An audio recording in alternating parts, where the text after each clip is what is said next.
উমরা পালন শেষে দেশে ফিরতেই গ্রেফতার হয়েছেন চিত্রনায়িকা মাহিয়া মাহি।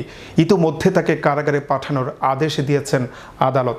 তবে গ্রেফতারের বিষয়টি আগেই আন্দাজ করতে পেরেছিলেন তিনি, আর সেই জন্যই বিমানবন্দরে হুইল চেয়ারে বসে পুলিশের চোখ এড়াতে চেয়েছিলেন এই নায়িকা, কিন্তু তাতেও কোনো লাভ হয়নি।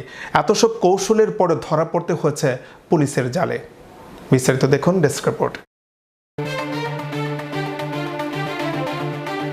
ওমরা পালন শেষে দেশে ফিরতেই গ্রেপ্তার হয়েছেন চিত্রনায়িকা মাহিয়া মাহি। ইতিমধ্যেই তাকে কারাগারে পাঠানোর আদেশ দিয়েছেন আদালত।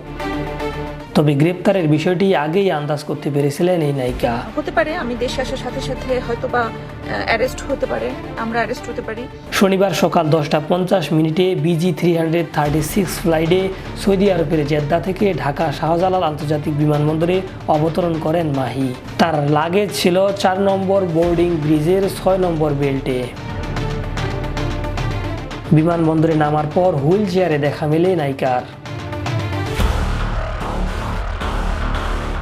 মাহিকে গ্রেপ্তার অভিযানে অংশ নেওয়া পুলিশ এবং বিমানবন্দরের কর্তৃপক্ষ, আইনশৃঙ্খলা রক্ষাকারী বাহিনীর সদস্যরা বলছেন, মাহি বোরখা পরেই বিমান থেকে নেমেছিলেন। বিমানবন্দরে নেমে গ্রেপ্তার হতে পারেন সেই আশঙ্কা থেকেই ছদ্মবেশে নিয়েছিলেন বলে ধারণা করা হচ্ছে। তবে তিনি আইনশৃঙ্খলা বাহিনীর নজরদারি এড়াতে পারেননি। বিমানবন্দর থেকেই গাজীপুর মেট্রোপলিটন গোয়েন্দা পুলিশের একটি দল তাকে গ্রেপ্তার করে।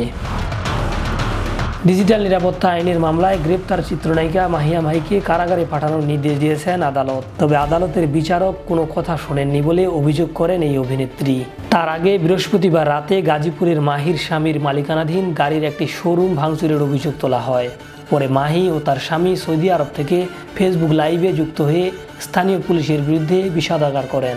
এ সময় তিনি দাবি করেন, ভাওয়াল বদরে আলম সরকারি কলেজের পূর্ব পাশে সনিরাজ কার প্যালেস নামে তার স্বামীর একটি গাড়ির শোরুম রয়েছে। সেই শোরুমে দুর্বৃত্তরা হামলা চালিয়েছে। হামলাকারীরা তার শোরুমের গেট ভেঙে ভেতরে প্রবেশ করে। তারা শোরুমের বিভিন্ন আসবাব, দরজা জানালার কাচ, টেবিল চেয়ার ভাঙচুর করেছে। শোরুমের সাইনবোর্ডও খুলে ফেলেছে। দুর্বৃত্তরা তার অফিস কক্ষে তছনছ করে টাকা পয়সা লুট করে নিয়ে গেছে। ইসমাইল হোসেন ওরফে লাদেন ও মামুন সরকারের নেতৃত্বে এই হামলা চালানো হয় বলে অভিযোগ করেন মাহি। এই ঘটনায় তাদের বিরুদ্ধে ডিজিটাল নিরাপত্তা আইনে মামলা হয়।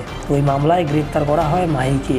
সৌদি আরব থেকে মাহি ফিরলেও তার স্বামী রাকিব সরকার এখনও ফেরেননি। গ্রেপ্তারের রাতে সৌদিতেই রয়ে গেছেন রাকিব।